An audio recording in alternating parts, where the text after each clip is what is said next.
एक टीचर का अपने शिष्य के लिए हवस। बेटियां कमजोर नहीं होती। ट्यूशन से आते ही सिया सीधा अपने कमरे में चली जाती है और बेड पर बैठकर रोने लगती है।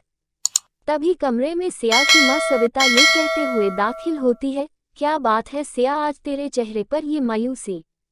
कहते कहते उनकी नज़र सिया पर जाती है जो घुटने पर सिर रखकर सुबक रही थी। सिर पर हाथ फेरते हुए सविता जी कहती है, क्या हो गया, मेरा बच्चा रो क्यों रही है? किसी ने कुछ कहा क्या? फिर अपनी साड़ी के पल्लू से सिया के आंसू पोंछते हुए चुप कर आती है।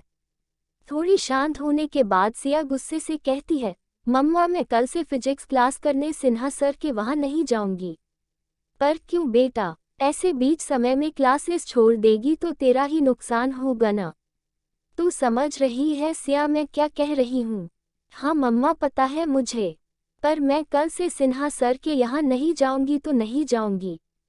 गुस्से से चिल्लाते हुए सिया कहती है। सिया की गुस्से से भरी आवाज को सुनकर सविता जी के मन में कुछ संदेह होने लगता है। फिर वो प्यार से सिया का हाथ पकड़कर कहती है, क्या बात है बेटा, बताना क्या छुपा रही है? अपनी माँ से अपने दिल की बात नहीं बताएगी? इससे पहले तो आज तक तूने ऐसे किसी भी सर के बारे में ऐसा नहीं कहा, पर आज तेरी बातों में ये नाराजगी झलक रही है।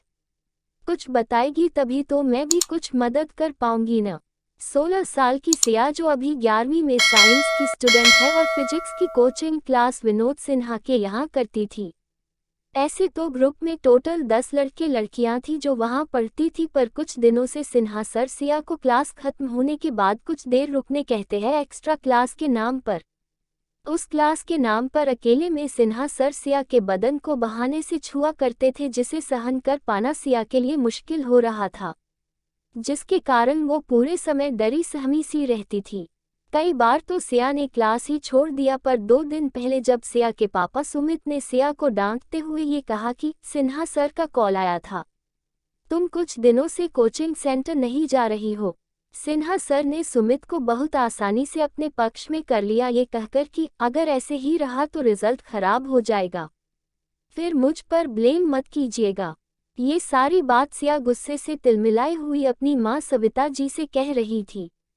सिया की बात सुन सविता जी का खून खौल उठा।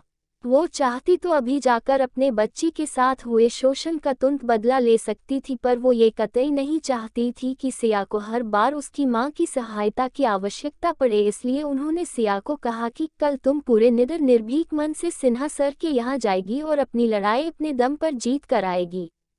अपने डर को अपनी ताकत बनाओ और उसे हथियार की तरह इस्तेमाल करो। आज के ज़माने में 10 तरीके हैं किसी के कुकर्म को उजागर करने के लिए। फिर सिया को उसका मोबाइल हाथ में थमाते हुए कहती है, ये है तुम्हारे डर पर जीत पाने का तरीका। कल तुम अपने मोबाइल पर सिन्हा सर के करतूत का वीडियो बना लेना और उसे वायरल कर देना। देखना कैसे उनका डर उनके चेहरे पर दिखता है। तब देखना मजा बेटा, पब्लिक कैसे उन्हें जूते मारती है। तब धरी की धरी रह जाएंगी उनकी डिग्रियां और उनका ज्ञान जिसका उन्हें घमंड है। सविता जी की बात सुन सिया के चेहरे पर आत्मविश्वास की रेखा खींच जाती है। वो अगली सुबह पूरे आत्मविश्वास के साथ उठती है और तैयार होकर सिन्हा सर की क्लासेस जाती है। सिया ठीक वैसा ही करती है जैसा सविता ने बताया था।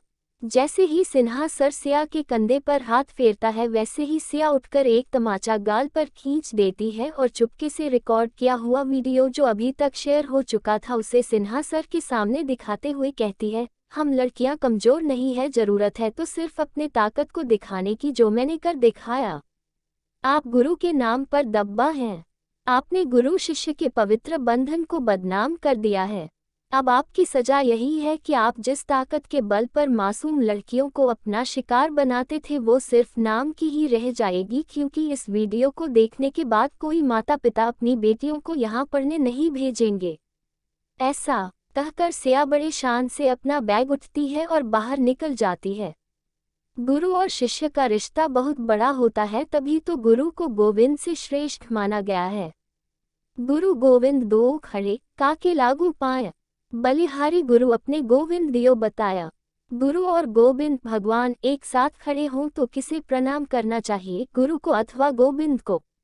ऐसी स्थिति में गुरु के श्री चरणों में शीश झुकाना उत्तम है, जिनके कृपा रूपी प्रसाद से गोविंद का दर्शन करने का सौभाग्य प्राप्त हुआ। पर इंसान की गलत दृष्टि की वजह से इस पवित्र बंधन को भी शर्मसार कर दिया है।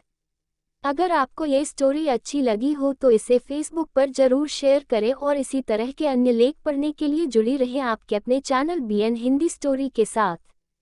अगर आप इस चैनल पर नए हैं तो चैनल को सब्सक्राइब कर ले।